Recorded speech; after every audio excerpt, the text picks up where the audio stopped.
Allahu Akbar, Allahu Akbar. Perbedaan-perbedaan kita sudah sangat menyaksikan bahwa di tengah-tengah masyarakat banyak sekali terjadi perbedaan-perbedaan. Assalamualaikum warahmatullahi wabarakatuh.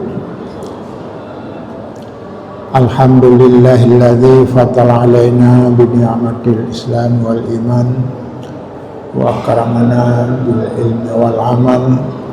Asyhadu an la ilaha illallah wa asyhadu anna Muhammadan abduhu wa rasuluhu wa man tabi'ahu ila akhir zaman.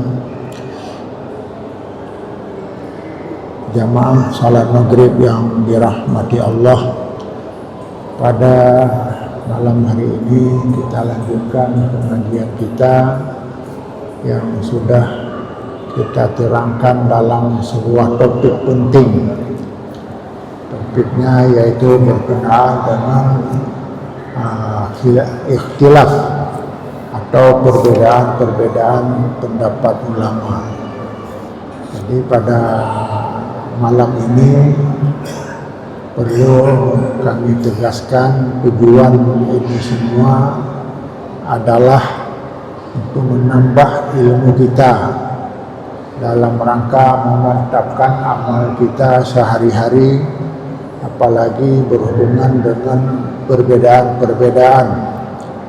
Kita sudah sangat menyaksikan bahwa di tengah-tengah masyarakat banyak sekali terjadi perbedaan-perbedaan, sehingga dengan perbedaan itu menyebabkan masyarakat beribadah dan juga pendapatnya berbeda-beda antara satu dengan yang lain. Bahkan di satu sisi, karena sudah melekat dengan kebiasaan kita masing-masing, merasa tidak enak kalau ada perbedaan-perbedaan yang mengganggu kebiasaan kita sendiri.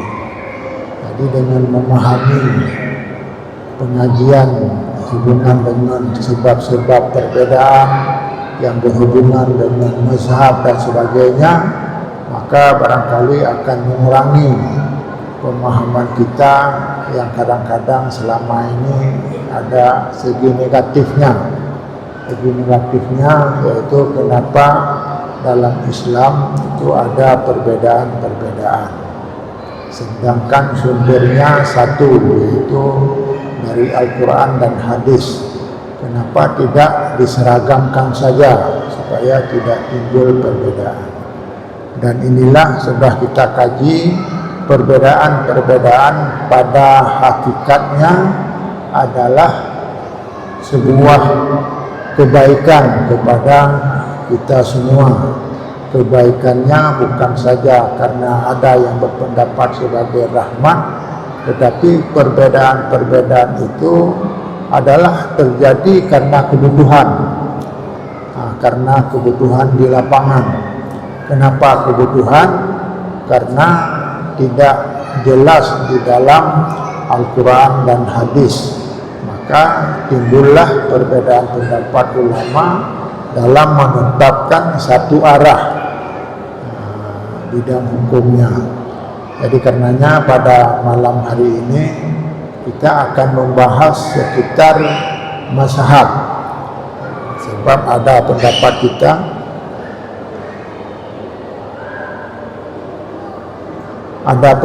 di tengah-tengah masyarakat bahwa perbedaan mazhab itu barangkali ada efeknya yang tidak baik, yaitu di tengah-tengah masyarakat lahir pendapat-pendapat yang beragam. Maka karenanya yang pertama-tama, apakah kita harus bermazhab?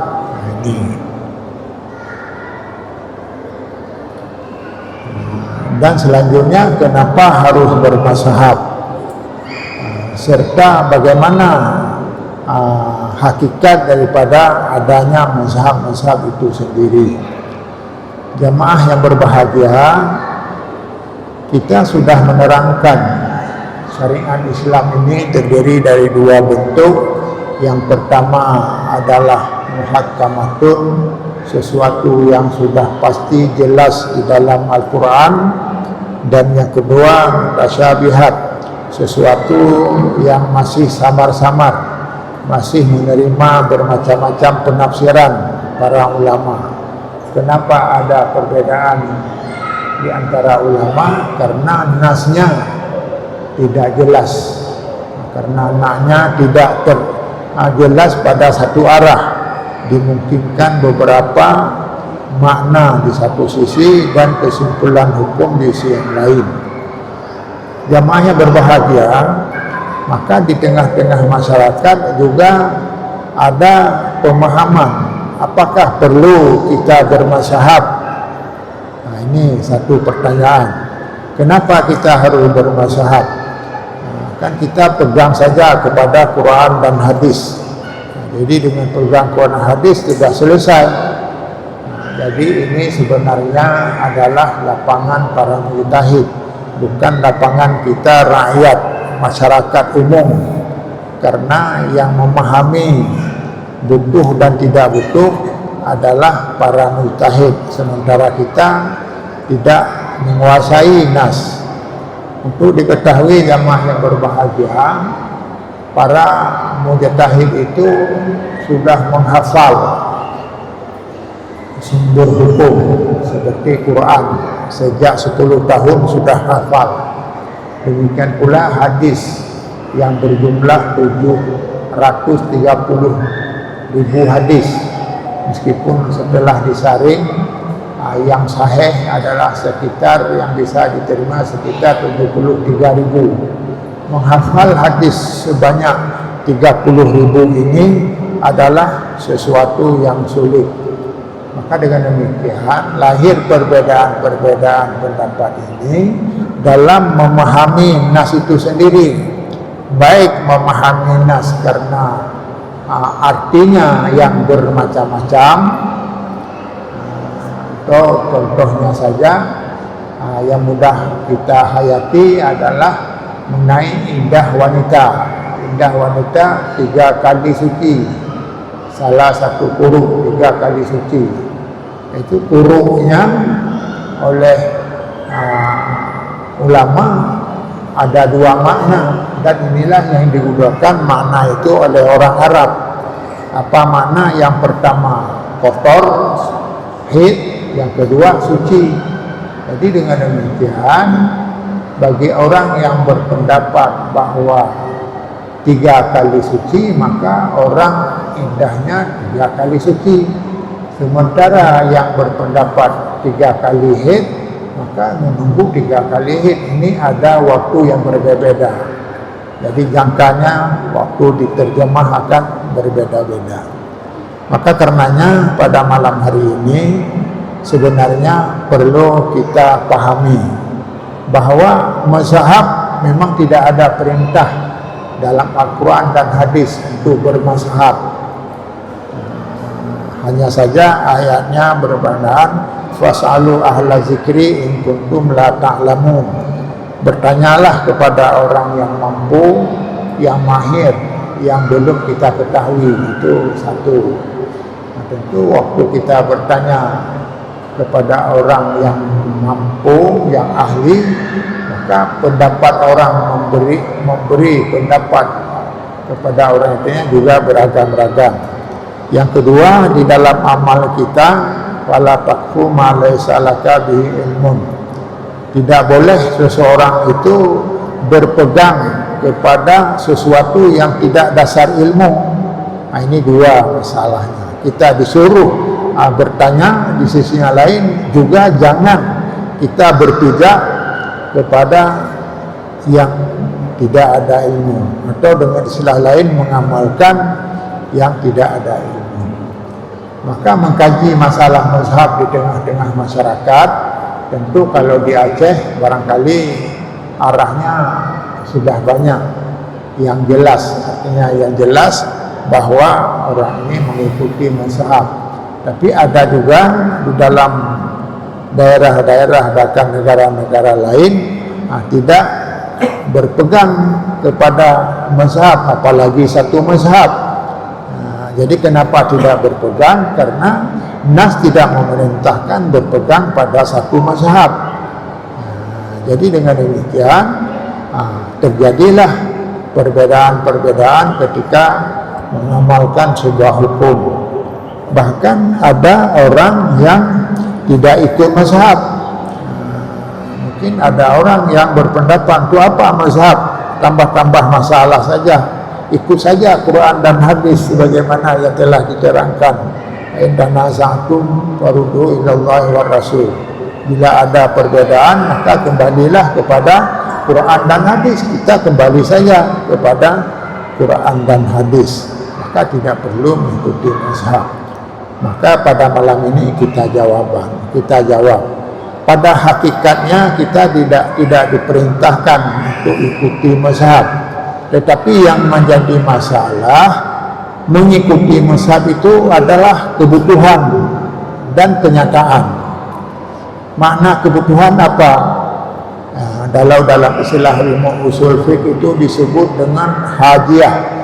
Adalah sesuatu yang dibutuhkan. Kenapa dibutuhkan? Karena nasnya yang beragam. Yang beragam ini baik karena artinya yang berbeda-beda, yang beragam karena nasnya yang banyak. Ketika nasnya yang banyak, satu hadis menerangkan tentang ini dengan arahnya A, sedangkan hadis yang lain menerangkan kepada bentuknya B, sehingga paradok lah. Maka menyelesaikan paradok itu tidak mungkin dengan diserahkan pada orang awam, kepada orang yang tidak ada ilmu. Maka ilmulah yang menjawabnya. Maka apa jawabannya dalam hal ini? Maka tentunya ada ilmu yang mendukung. Yang di sini disebut, yang sering disebut dengan ilmu usul. Usul fiqh itu adalah menjawab seperti ini. Artinya sesuatu yang memang bermasalah harus dicari jalan keluarnya. Jalan keluarnya ada bermacam-macam. Kalau misalnya banyak hadis, yang hadis satu dengan yang lain bertentangan, ini bagaimana? Kalau yang sudah hadis bertentangan, itu namanya ta'arud dalam ilmu usul. Ta'arud artinya bertentangan dalil, bertentangan dua dalil, yang dua dalil itu tidak sama. Dengan tidak sama, bagaimana penyelesaiannya? Atau boleh diambil masing-masing satu? Kalau dua, maka diambil saja satu yang kita inginkan. Atau memang ditinggalkan satu. Ditinggalkan satu saja, yang lain tidak diamalkan. Atau tidak dipegang. Ini sudah dirumuskan di dalam usul fiqh yang disebut dengan ta'arud. Ta'arud adalah bertemu banyak dalil dalam suatu masalah, maka penyelesaiannya adalah meletakkan sesuatu pada tempatnya.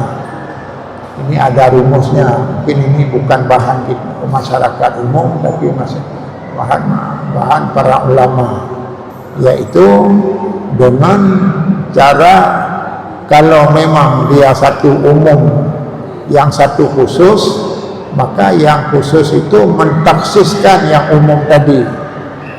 Artinya mengarahkan pengertian umum tadi. Jadi walaupun umum, tapi maksudnya yang khusus. Yang khusus. Maka disebutlah di dalam kaidah usul fiqh itu adalah memilih, mengkompromi.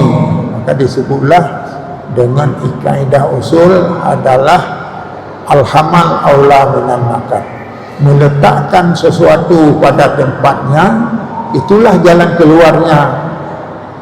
Kalau kita ibaratkan dengan mobil di jalan, yang satu ke barat, yang satu ke timur, maka kalau kita lihat dari jauh, dia sudah beradu. Akan tetapi ada garisnya masing-masing. Ini yang sebelah barat ini jalannya ke kiri, yang sebelah timur jalannya ke kirinya. Akhirnya tidak beradu. Ada jalan masing-masing. Maka disebutlah di dalam usul fiqh itu al-jama' aula minan nakal. Maka hak nas-nas yang seperti ini dikompromikan. Mungkin yang mudah kita pahami walaupun bukan untuk diamalkan sebagai contoh, misalnya seorang makmum, bagaimana hukum membaca Fatihah di belakang imam? Apakah makmum wajib membaca Fatihah di belakang imam atau makmum cukup dengan bacaan imam? Kedua-duanya ada nas. Apa nasnya? Nasnya yaitu qiraatul imam bahwa qiraatullah. Bacaan imam menjadi bacaan makmum, dengan pengertian seorang makmum boleh tidak membaca Fatihah. Ketika waktu salat jihar, tidak boleh tidak membaca Fatihah karena sudah dibaca oleh imam. Ini satu, ini contohnya supaya nanti akan berkembang pengembangan waktu kita bahas satu persatu. Sedangkan hadis lain menyatakan la salata liman lam yaqra bi Fatihatil kitab. Tidak sah salat, tidak sah salat kalau orang tidak membaca Fatihah.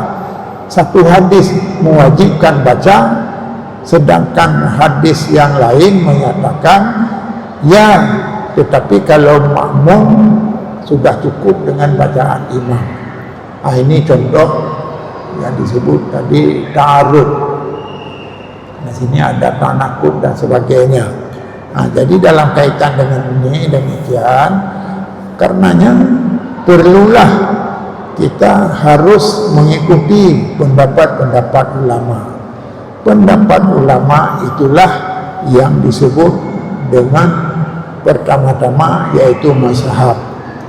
Seperti orang Aceh bermazhab Syafi'i, maka pendapat lebih banyak menurut kitab Syafi'i. Kitab Syafi'i, bagaimana diterangkan di dalam kitab itu, maka itulah yang diamalkan. Demikian pula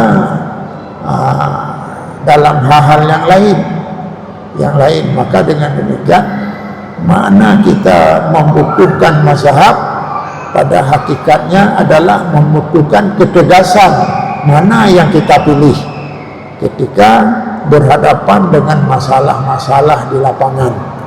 Salah satu masalah di lapangan adalah pertentangan dalil. Kemudian yang kedua, ketika kita harus bermazhab,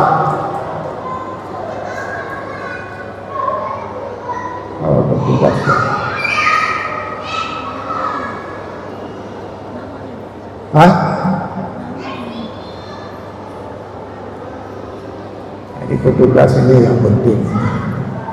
Kok ini seperti lapangan saja, ya, ribut. Ini bukan tempat mainan, ya. Jadi harus ada yang jaga.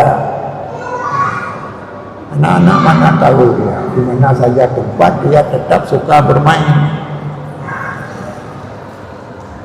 Bahkan ada yang bawa bola kaki, main bola kaki dalam masjid. Ya.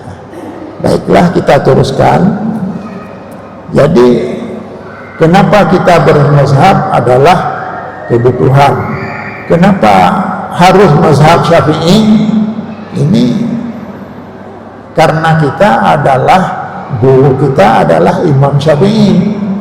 Maka karena guru kita Imam Syafi'i, kita mengikuti mazhab Syafi'i.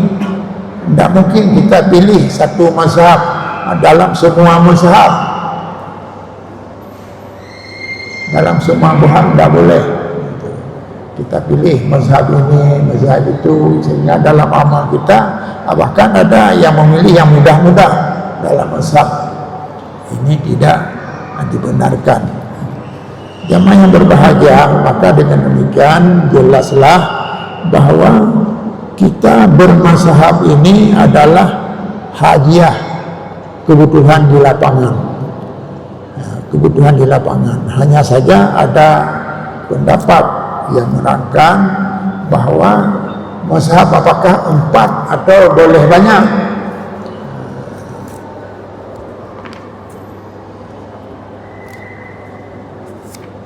Boleh banyak, apakah ada mazhab selebih dari 4 ini?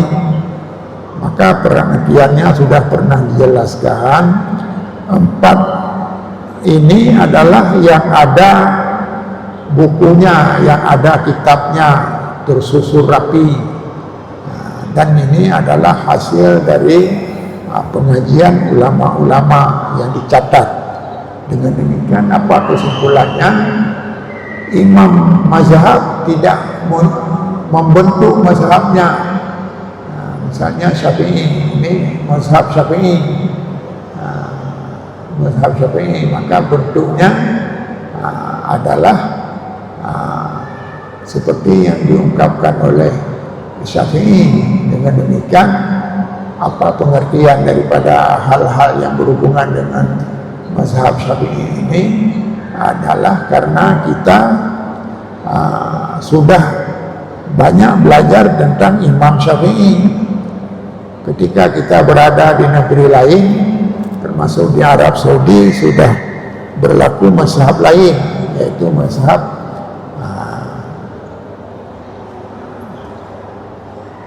Hambali.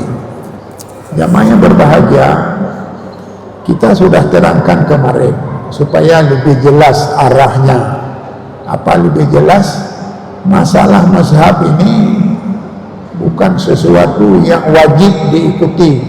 Nah, ini kalau wajib diikuti berarti harus mazhab itu yang berlaku. Hanya saja daerah masing-masing, tempat masing-masing sudah memilih, seperti di Aceh dengan mazhab Syafi'i. Bahkan ada kanun yang menerangkan dalam bidang fiqh, dalam bidang hukum adalah berpegang dengan mazhab Syafi'i. Sebagaimana dalam bidang akidah adalah mengikuti Asy'ariyah dan Maturidiyah. Ini sudah ada dalam ketentuan, maka kita jalankan saja. Dengan menjalankan ini bukan berarti kita ketinggalan. Sudah jelas satu arah. Hanya saja dalam hal-hal tertentu barangkali kita boleh mengambil mana yang lebih baik, sesuai dengan kebutuhan zaman. Ini misalnya satu yang kemarin dikaji di dalam majelis ulama, yaitu majelis fatwa tentang talak 3 dengan sekali lafaz. Itu berapa jatuhnya? Saya talak kamu dengan 3. Apakah dengan 3 langsung jatuh, atau ada yang menyatakan jatuh 1 kalau sekali lafaz? Nah, inilah akan dikaji nanti pada tempatnya, dan di sinilah terjadi perbedaan pendapat. Meskipun secara hukum sudah ditetapkan mana yang kita pilih, sudah diatur oleh hukum, terutama di pengadilan itu sudah ada petunjuknya. Kemudian jamaah yang berbahagia, kita sudah paham bahwa kedatangan mazhab bukan arti menyempitkan pemikiran kita hanya satu mazhab saja, hanya saja untuk meluruskan ibadah kita secara baik. Secara baik, kenapa? Karena ketika kita bermazhab Syafi'i, maka akan belajar banyak dalam mazhab Syafi'i. Dengan demikian kita tidak ragu lagi. Kemudian apakah ada mazhab yang berbeda? Apakah mazhab Syafi'i saja yang sah, lain tidak sah? Semua hal-hal yang telah dilahirkan oleh mazhab, karena mazhab ini adalah berpedoman kepada sesuatu yang samar-samar, maka semuanya benar, semua mazhab benar. Karena apa? Karena telah diizinkan oleh Allah, telah diizinkan oleh Nabi. Dan inilah dari dalil-dalil yang sudah diterangkan pada sebelumnya. Maka dalam kesempatan ini jamaah yang berbahagia akan timbullah masalah dalam hal mengamalkan mazhab ini. Ketika ada orang yang berpendapat bahwa mengamalkan mazhab ini, mazhab Syafi'i adalah orang fanatik. Nah, ini tidak benar. Karena mereka juga menetapkan mazhab Syafi'i itu sudah mengkaji lebih luas tentang hal-hal yang berhubungan dengan pendapat Imam Syafi'i. Kemudian tentu kita akan mengkaji juga kenapa mereka mazhab itu berbeda. Ini banyak alasan, nanti akan kita sebutkan asbabul ikhtilafil fuqaha, sebab-sebab para ulama berbeda pendapat. Hanya saja yang penting kita ketahui yang melahirkan perbedaan, yang melahirkan perbedaan ini karena judul kita adalah perbedaan pendapat dalam hal mazhab. Kenapa terjadi perbedaan? Bahkan orang yang mengamalkan mazhab Syafi'i juga berbeda pendapat, apalagi dengan banyak mazhab. Maka dengan banyak mazhab banyak juga pendapat-pendapatnya. Maka jawabannya jamaah sekalian berbeda dalam hal ini, dalam memilih mazhab karena sikap umat, sikap masyarakat sendiri. Pertama, sikap masyarakat terikat dengan mazhab. Mazhabnya apa? Sesuai dengan petunjuk gurunya. Jadi masalah gurulah yang menentukan, gurunya.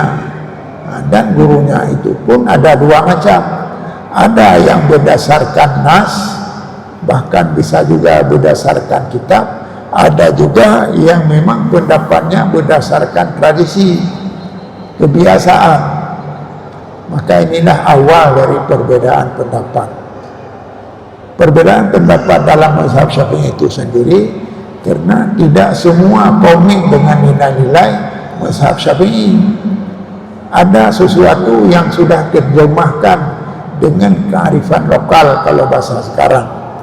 Nah, sebenarnya kearifan lokal itu bukan masalah hukum, masalah adat, masalah tradisi. Kalau menyangkut dengan hukum kembali kepada petunjuk Al-Quran dan hadis. Jadi kalau ini terjadi jamaah yang berbahagia, maka arah dari guru itulah yang menentukan cara ibadat kita dalam bermazhab. Maka kadang-kadang kita sendiri saya sudah memeriksa beberapa hal, yang beberapa hal amalan orang Aceh tidak sepenuhnya mengamalkan mazhab Syafi'i, tidak mengamalkan mazhab Syafi'i. Hanya kenapa? Karena dipilih pendapat dalam mazhab Syafi'i yang kadang-kadang dalam mazhab Syafi'i itu adalah tidak kuat. Mungkin kalau saya sebutkan satu yang sangat serius, yang sangat membudaya, yaitu masalah Samadiyah. Samadiyah ini adalah kita sudah yakin bahwa mazhab Syafi'i boleh mengirim pahala, boleh mengirim pahala kepada mayit. Dan ini satu pendapat, dan yang lainnya berpendapat tidak. Bahkan mazhab lain ini tidak mengamalkan seperti ini. Tetapi masyarakat Aceh tidak fanatik dengan mazhab Syafi'i, maka mengamalkan mazhab lain seperti mazhab Hambali. Dan Hambali ini diamalkan oleh Salafi, oleh orang Salafi, orang dari Arab itu. Jadi dengan demikian jamaah yang berbahagia, perbedaan-perbedaan ini terjadi karena belum seragam sikap umat Islam dalam hal ini. Bahkan kami pernah ditanyakan, kenapa tradisi misalnya di Masjid Oman itu beda dengan tempat lain, termasuk masalah Samadiyah. Kenapa tidak di sana Samadiyah? Karena ini masalah perbedaan pendapat tadi. Karena orang meyakini bahwa Syafi'i tidak boleh mengirim pahala, tidak sampai la yasilu amalu ghairih lil main. Itu disebutkan dalam kitab. Tidak bisa sampai pahala orang lain kepada main, kecuali amal sendiri atau ada amal anak dalam hal tertentu, maka orang tidak mengamalkan seperti itu. Adapun doa kepada mayat tidak ada perbedaan pendapat. Semua sependapat bahwa berdoa kepada mayat itu boleh dan diterima. Sementara mengirim pahala, membaca Quran, maka kemudian kita serahkan kepada mayat, pahalanya diberikan kepada mayat. Ini juga ada penafsiran yang berbeda. Pertama, kalau anak dengan orang tua itu boleh, tapi kalau bukan itu tidak sampai. Ini yang kita terangkan bukan berarti Samadiyah tidak boleh lagi. Ya, hanya saja Samadiyah itu tidak mutlak menurut mazhab Syafi'i. Nah, ini yang penting. Dengan demikian apakah sah? Sah. Ya, sah. Kenapa sah? Karena ada pendapat lain seperti Hambali dan sebagainya. Jadi dengan demikian, ketika terjadi perbedaan-perbedaan, yang perbedaan itu ada di dalam mazhab, maka tidak dianggap penyimpangan. Maka karenanya kita dalam hal ini sebenarnya perlu diluruskan. Saya ada pendapat bahwa di Aceh ini perlu diluruskan. Sesuatu yang sudah konkret, yang sudah jelas dalam mazhab Syafi'i tidak perlu diperselisihkan lagi, ikut saja menurut mazhab Syafi'i. Dan kalau ada orang yang mengamalkan di luar Imam Syafi'i, boleh saja. Kenapa boleh? Karena ada pegangan juga, seperti masalah Samadiyah tadi. Maka kalau kita anggap Samadiyah itu tidak boleh, maka kita anggap seolah-olah Samadiyah itu rugi saja. Ini tentu bisa saja salah. Karena apa?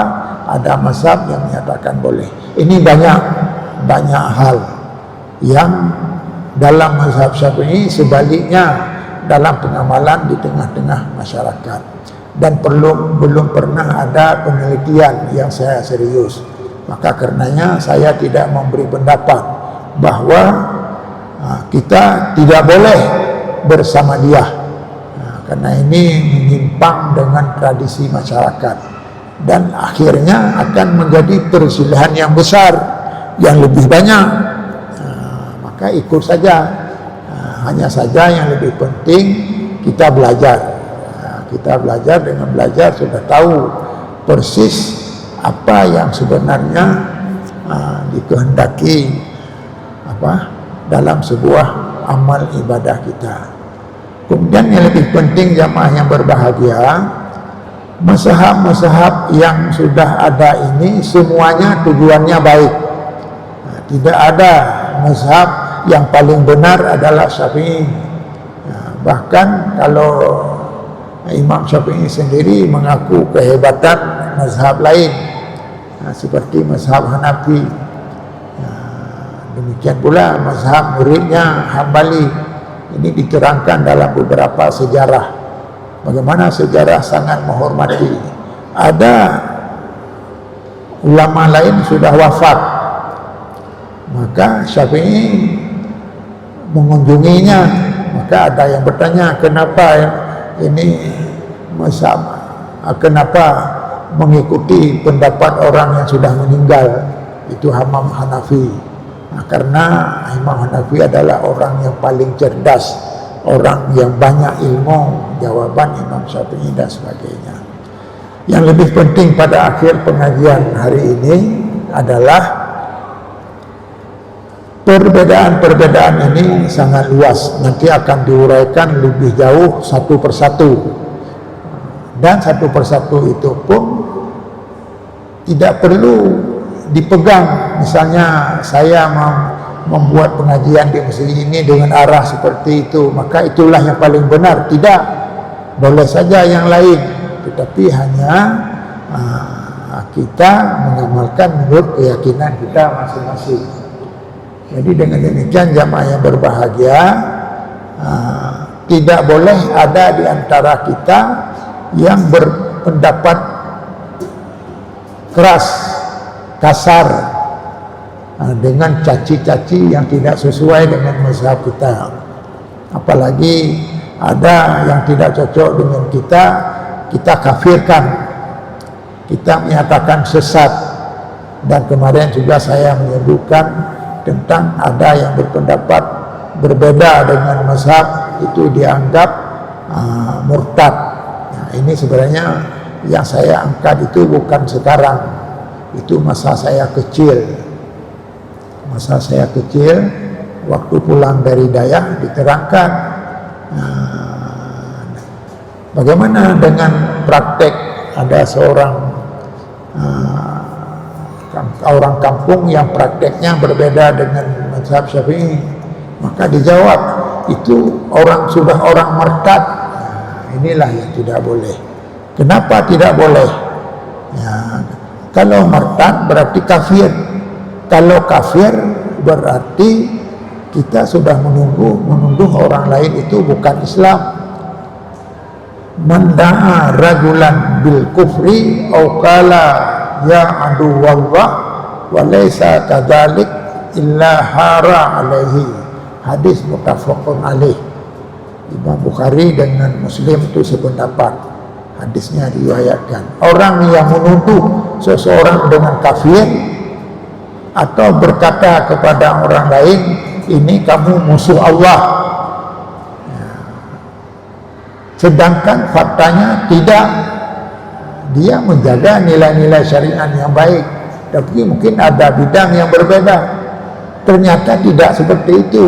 Illa hara alaihi, maka kafir kembali kepadanya. Nah, ini yang paling bahaya.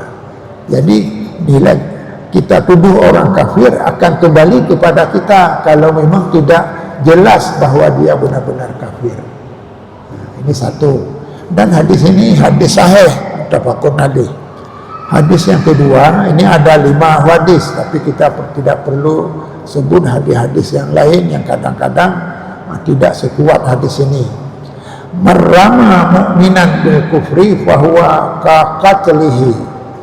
Ada orang yang menuduh orang mukmin, dia orang beriman dan mengamalkan ajaran agama dengan baik, kita tuduh bahwa dia sudah kafir. Wa huwa ka qatlihi, sama arti sudah membunuhnya. Itu sudah membunuh. Jadi dengan sudah membunuh berarti apa artinya? Artinya sesuatu cacian yang tidak benar kembali kepada orang yang mencaci. Nah, inilah yang perlu dihindari.